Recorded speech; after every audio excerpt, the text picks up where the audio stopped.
Hey guys, I didn't get a chance to mention it late last night because I was watching the game and I was kind of tired, but I almost forgot. Huge congrats to Golden State for getting the win last night against the Bulls. Not so much because they beat the Bulls last night, and it was a very good Bulls team, oh, by the way, but it's the fact it was Mark Jackson's 100th career uh, victory as a head coach in the NBA.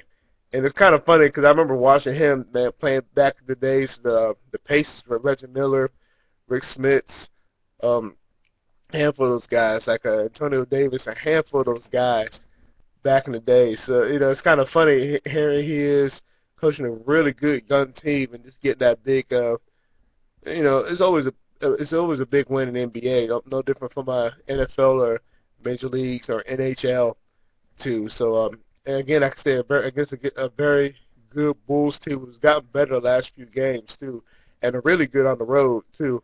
They had jumped on Golden State pretty early in the game, but Mr. Curry and Thompson started to get going as far as shooting pretty well. My only concern too, I'm not a basketball expert by any means.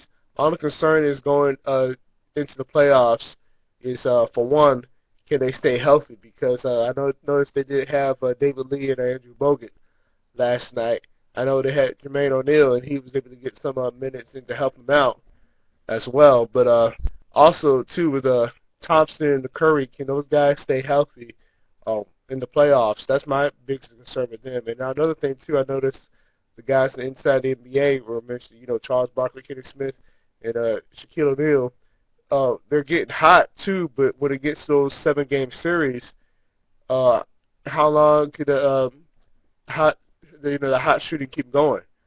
I mean, they got some experience now. It's not like they haven't been to the playoffs. I mean, yes, they might be a young team, but they have been there before in the playoffs too.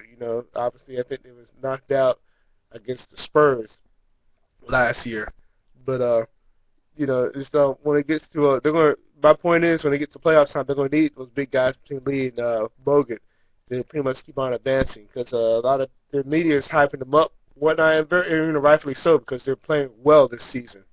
But this is my biggest concern. Really, is the injuries one, and then they brought up a good point was number two, the hot shooting. Can that continue into the playoffs? And it's going to be some games that let's be real, it's just not going to.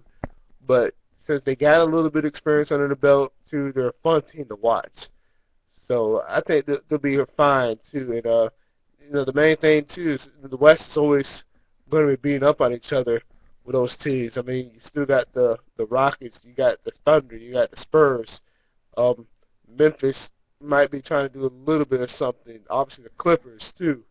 So, they're going to be beating up each other, and we're I think a couple weeks out from the All-Star break as well. So we're going to see how this all unfolds really come next month in April, well, when everything unfolds. So, wanted to just bring it up real quick. Like I said, I'm not a basketball expert, but I'm just kind of happy to see Mark Jackson get his 100th career win with coaching a young team, too, and the Golden State. So I want to bring it up, and I'll talk to you guys later.